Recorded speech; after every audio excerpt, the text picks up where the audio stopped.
Antes da gente seguir para revisar sobre as unidades de medida, eu acho que vale a pena também revisar sobre o método científico que você já aprendeu lá em Introdução à Física. Eu gosto muito deste esquema que está na Wikipédia, mas eu vou começar com o meu esquema e no final resumo com o da Wikipédia. Nós já aprendemos aqui que a física é uma ciência experimental. E por ser uma ciência experimental, ela nasce da observação da natureza. A observação da natureza evolui à medida que a gente utiliza o método científico. Então, evolui as observações através do que nós chamamos de o método científico. E este método científico foi introduzido na ciência. Nós consideramos que o pai deste método, um dos pais, né, introduzido por Galileu Galilei. Bom, os filósofos da ciência vão discutir se existe o método científico, se são os métodos. Alguns vão dizer que este método é uma visão positivista. Para os físicos, ser chamado de positivista não é um problema. Os físicos se orgulham disso. Enquanto que, se você chamar um historiador de positivista, ele não vai gostar. É pior do que xingar a mãe dele. Não chame. E o que é este método científico? Eu vou tentar detalhar ele aqui em algumas etapas. Em que consiste esse método científico e como você pode utilizar ele para dar uma visão geral de ciência para os seus estudantes. É muito comum tentar começar o curso de física jogando fórmulas e equações e o aluno não entende por que ele está fazendo aquilo, não entende quais são os papéis das equações e como elas aparecem. Mas se você der uma visão geral para ele de como funciona o método científico, pode ser que ajude na compreensão. Faremos isso aqui. A primeira coisa, a primeira etapa do método científico consiste em você observar um fenômeno.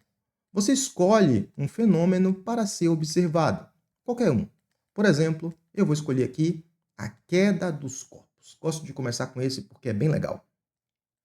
Etapa 2. Depois que você escolhe o fenômeno a ser observado, você vai elaborar um problema, elaborar uma pergunta. Como assim? Tem que ter uma pergunta. E essa pergunta, ela tem que ser possível de ser respondida com um sim ou não. Se não pode ser respondida, não é uma pergunta científica, tá? Então tem que ser uma pergunta que pode ter resposta através de experimento. Terceiro, eu preciso formular hipóteses. Como assim? Eu tenho que supor o que é que deve acontecer se eu analisar este problema.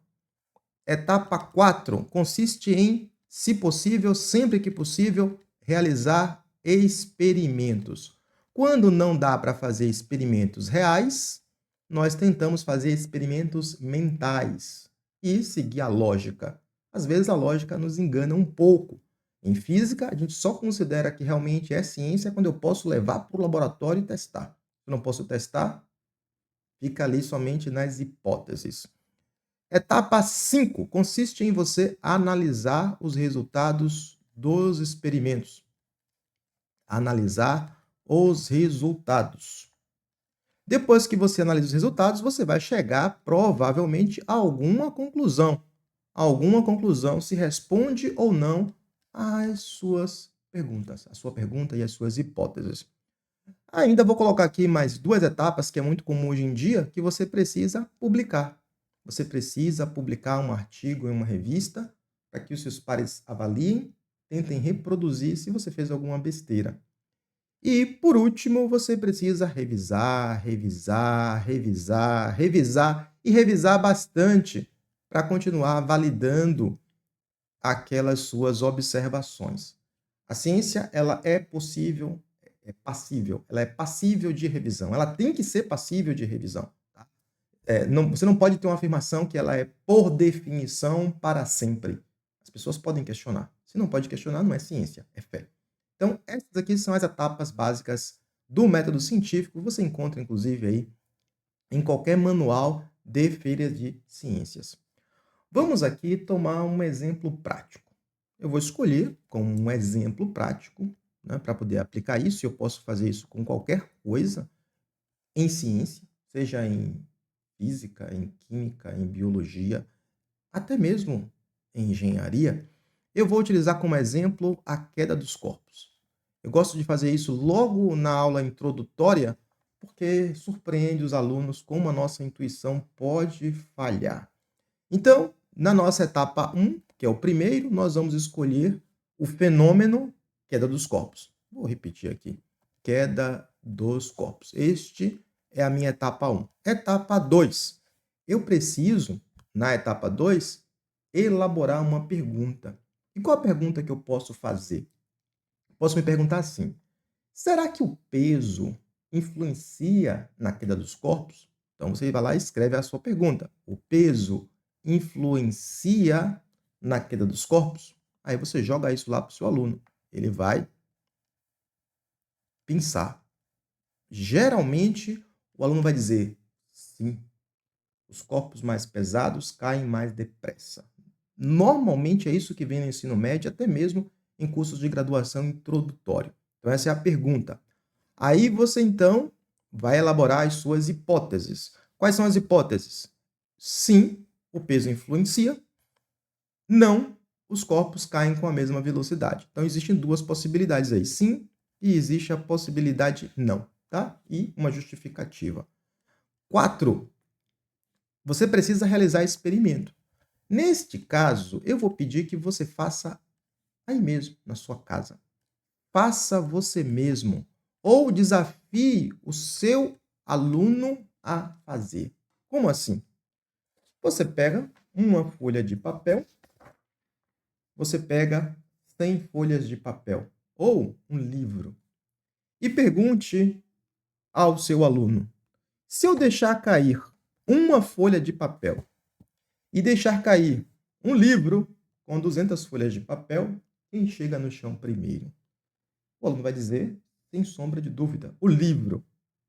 E aí você pergunta por quê? Ele vai dizer, porque é mais pesado. A intuição humana diz que os corpos mais pesados caem mais depressa. Então, você vai lá e testa e deixa cair. Quando você deixa cair desta forma, lado a lado, deixa eu mudar a câmera aqui para a câmera em que você me vê inteiro, lado a lado, você verá que o livro cai mais depressa e realmente parece que o peso influencia na queda dos corpos. Aí você então pergunta para o seu aluno: e se eu colocar a folha em cima do livro? É importante que seja do mesmo tamanho do livro ou do caderno, tá? E você pergunta: se eu soltar, o que é que deve acontecer? E espera a resposta. Faça você mesmo. Depois você continua no vídeo. Geralmente, muitos alunos dizem: a folha fica e o livro cai. Por quê? Porque é mais pesado. É geralmente o que os alunos pensam. Aí você então diz ao aluno: e se eu amassar a folha, o que é que deve acontecer? Então, se eu pegar esta folha daqui e fizer e amassar, e agora eu soltar assim, lado a lado, quem deve chegar no chão primeiro? O aluno pensa um pouquinho, mas você amassou a folha? É, eu amassei a folha. Agora que eu amassei a folha, o que é que vai acontecer? Quando eu amasso a folha, altera o peso da folha? Não. O peso continua o mesmo, a massa continua a mesma. Ele continua sendo 200 vezes mais pesado do que isso aqui. Quem chega no chão primeiro, ele já fica na dúvida. Aí você solta. Quando você solta, pode acontecer muitas coisas. Pode acontecer de cair exatamente juntos. Pode acontecer do livro cair ligeiramente primeiro ou do papel cair ligeiramente primeiro. Por que pode acontecer isso? Porque é muito difícil você soltar os dois simultaneamente. É muito difícil. Então você precisa repetir isso várias vezes. E às vezes é bom você pedir que o aluno filme em câmera lenta, slow motion no celular, para ele verificar que eles praticamente vão ganhando velocidade de forma muito parecida. E se for abandonado ao mesmo tempo, o livro deve cair um pouquinho mais rápido. Mas não é 100 vezes mais rápido, como se pensava antigamente, é um pouquinho mais rápido. Isso porque este meio que nós estamos é um meio resistivo. O ar, de alguma forma, vai atrapalhar o movimento.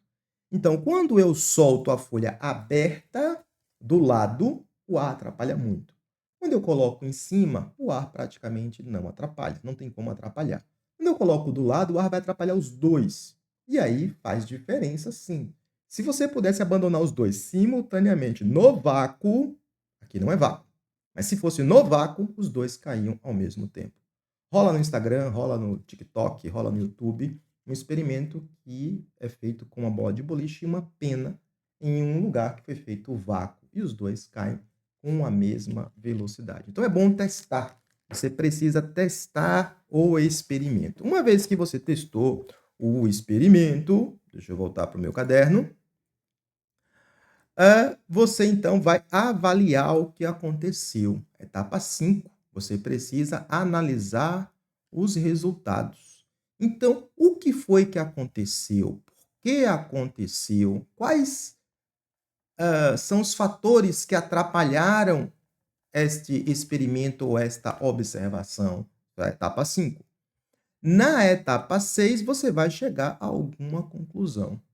E a conclusão que você vai chegar é: o peso não influencia na queda dos corpos. Ah, mas quando eu solto assim, parece que o mais pesado cai. Não é o peso, é o atrito com o ar. O atrito com o ar é que é significativo. Então, o peso não influencia na queda dos corpos. Se não houver atrito com o ar, ou se esse atrito puder ser minimizado ou desprezado, você verá que eles vão cair praticamente iguais. Isso contraria o senso comum. O senso comum não gosta muito dessa ideia. Mas, na física, sempre que o senso comum encontrar um experimento que pode ser repetido, repetido, repetido, repetido, a gente fica com o resultado do experimento. Beleza? Beleza. Aí, claro, o Galileu publicou seus resultados em um livro, deixou que as pessoas pudessem criticar e, por último, você pode revisar, revisar, revisar, revisar, revisar e chegar a novas conclusões sempre que possível. Essas etapas que eu fiz aqui para a queda dos corpos pode ser utilizado para outros fenômenos da física, pode ser utilizado para problemas da química, da biologia, e nós classificamos isso como sendo o método científico. Lembra que eu falei que eu gosto muito desse esqueminha aqui que está na Wikipédia? Eu gosto porque ele traz uma visão ainda mais geral e vamos discutir ele agora. Nós consideramos que uma teoria científica é um conjunto indissociável de todos os fatos e hipóteses que são harmônicos entre si. As pessoas que não têm noção de ciência, às vezes gostam de dizer assim: ah, mas isso é apenas uma teoria. Em ciência, teoria é um conjunto muito bem estabelecido. Teoria não é uma hipótese. Mas a palavra teoria no senso comum é um pouco diferente da palavra teoria para a ciência. Quando eu falo teoria da gravitação universal, muito bem estabelecido. Teoria da relatividade, muito bem estabelecido e comprovado. Teoria da evolução, muito bem compreendido, observado, documentado. As pessoas criticaram e até agora não encontraram, ainda não encontraram uma falha. Se encontrar, a teoria precisa ser revista. É assim que funciona. Uma teoria científica boa, ela deve levar a implicações, conclusões e previsões. A teoria quântica, por mais que ela seja estranha, ela levou a previsões que a gente não sabia. Por exemplo, Einstein previu teoricamente que era possível criar a luz laser. Isso depois foi possível. O de Broglie previu lá teoricamente, inicialmente, na sua tese de doutorado, que o elétron podia se comportar também como sendo uma onda, era uma partícula com comportamento ondulatório. Isso depois foi previsto no experimento.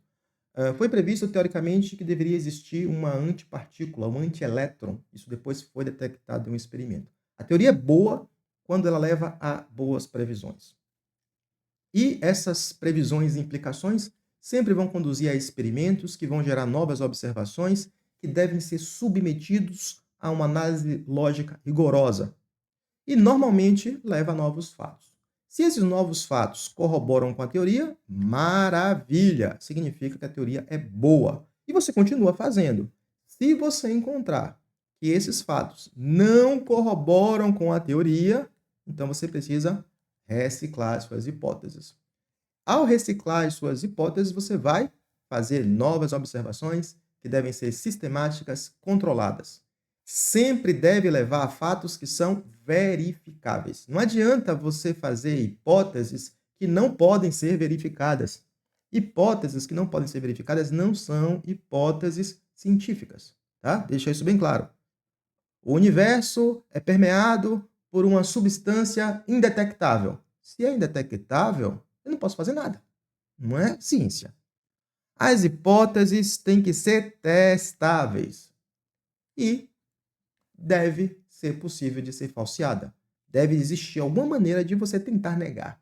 Se você não consegue negar, não consegue falsear, ela continua valendo, continua valendo, continua valendo. Beleza? Então, esse esboço aqui do Wikipedia, e lá tem um textinho que vale a pena dar uma lida, é um bom resumo do método científico através apenas de um conjunto gráfico. Recomendo que faça parte aí do seu portfólio de conteúdos. Mas eu gosto também de seguir essa minha sequência, que é o que eu utilizo nas aulas no ensino médio. Beleza?